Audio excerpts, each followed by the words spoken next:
Tears in my eyes uh-huh. from, yes, sir. Okay, man, okay. You know, does your ex-wife know that you're homeless? She doesn't know. She doesn't know? If she would have happened to see this video on YouTube, what do you think her thoughts and her reactions would be? To be honest with you, brother, I think it would be a little smirk on the side of her face saying that I knew he wasn't gonna I knew he wasn't gonna make it after he left me. How does that make you feel? It makes me feel bad because I kind of wanted, we had this saying that, you know, the biggest revenge is success. And currently, right now, I'm not there. So I think there would probably be a little smirk on her face saying, you know, well, you the one who asked for the divorce, right? But we had grew apart. We were like two ships in the night, and it was just time to move forward, you know? Yeah. He is right, man. The one of the biggest forms of revenge is success, you know, without an actual physical form of it. And for him to understand that and know that, yeah, she would look at him and be like, man, yeah, you definitely effed up by leaving me. When you know, you know. Yep. So what are you gonna do to make it so that she won't be able to have that smirk on her face? That's a heavy question, brother. Because to be honest with you, I was really just out here waiting to die. And I'm still trying to find, you know, like you say, that hope that you've given me with this interview to try again, but literally I came back out here to die. Yep. Oof. Yep. Hey man, listen man, you're 46 years old. You're only 5 years older than me, man. You were too young to die. And even this interview, and you never know who may see this, who may be inspired by it. You may be giving life to someone right now that may be in a similar situation, man. And I'm here to tell both of you that, you know, you want to err on the side of hope. Right. God always wants the best for you. Right. You just got to kind of trust that whatever the ups and downs of your journey, you know, whatever those ups and downs are, that it's all meant to be for the good. It's all meant to be for the betterment of you, right? So when he gives us different tests, he puts us in situations we deem as negative. A lot of times it's to prepare us for the next blessing that we have. But in order to be able to actually get that blessing, we have to have the experience, the experience of going through it, because there's gonna be bigger devils at the next level. So you got to handle the devils at this level first. You know what I'm saying? Right. You got to know how to handle those. And so I'm here to tell you, man, like, don't give up. And it's funny, because I went through that same thing. I thought if I got a better job or if I changed locations, you know, things would be better. But what I found out was I was bringing those demons with me. Well, listen, there's a saying that goes, man, it's my mind is blanking right now. But yeah, the saying goes something to the effect of wherever you go, there you are. I love that. Wherever you go, there you are. So don't expect, in other words, don't expect things to change just because you switch locations. Right. Because you are still there. Yeah, any demons that y'all are harboring, if you try and like make transitions or move different places, I know a lot of people that always want to just up and move or leave somewhere.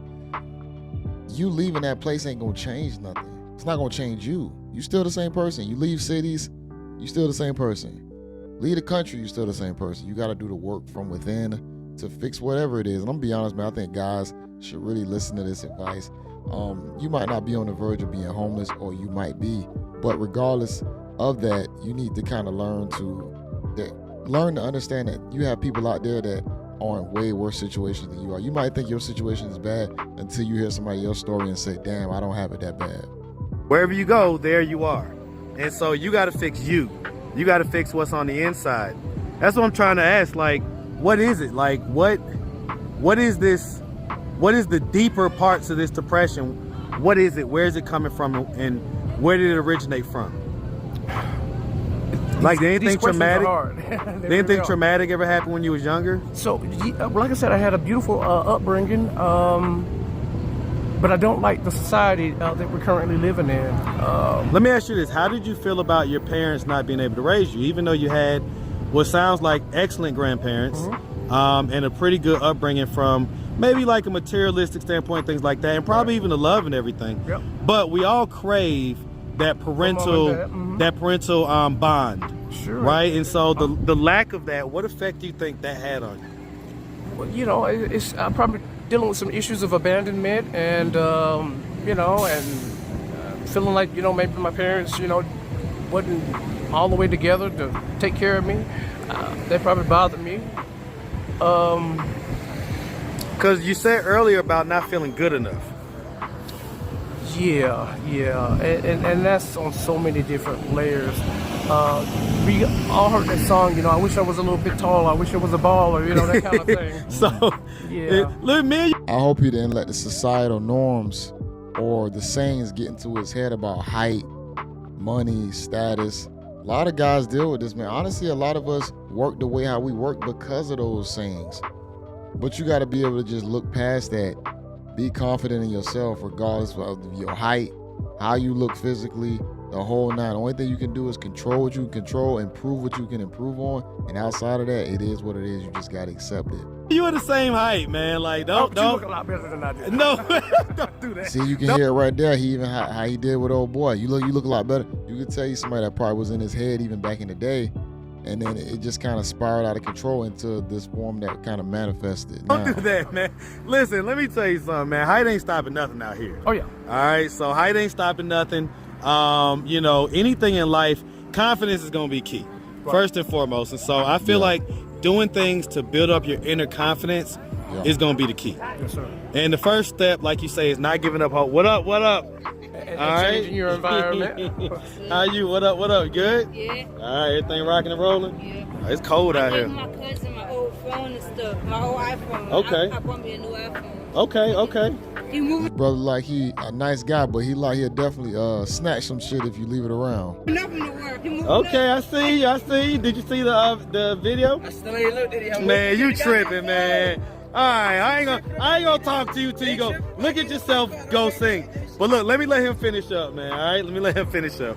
All right, man. Everybody knows I you. need some water. See, look how he just said everybody knows you. He kind of a hater low key too.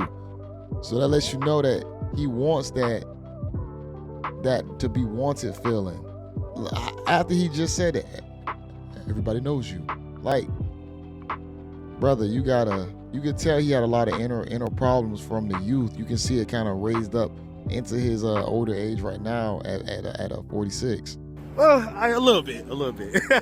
At least down. Popular guy. See, he kind of like, oh, so you popular too, huh, motherfucker? You could just kind of see it in his face. At least downtown. So that's why I was more than happy to talk to you, man, and do the interview. Even though I had walked past you at first, I knew that if I saw you again, I was gonna, do the I knew interview it was with something you, man. special about you, brother. There was just a certain aura, charisma about you that I really thought was appealing, brother. So. I tell you what, man, I appreciate it, man. Well, listen, man, it sounds like there are a lot of layers that we're not gonna get to all of them. Right. But if anybody out there did want to reach out, help, or donate, do you have a way they could do that? Their social media, Cash App, anything? I think that might be the end of it. I don't know if they're gonna talk about anymore. We're gonna leave it right there. Y'all can watch the whole thing also to this. This guy came from an educated background. You can hear how he talks like he got some sense. He don't sound like your regular old drug addict. I think earlier in the interview, he did say that he is a user, but he doesn't sound like a user. He sounds like he has some intelligence. Don't mean he won't steal shit from you. You still gotta be careful with people who are intelligent users. Very crafty, swift. But regardless of that, this is for the guys to just take an example. I'm not trying to make no jokes, not like that. This is something for the guys to just take an example of how to move in society and try not to lose it.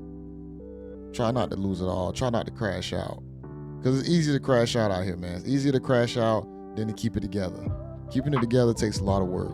And we all out here fighting. We all trying to maintain. We all feel like we don't have it all. We all feel like we're probably not the best looking. We don't have the height.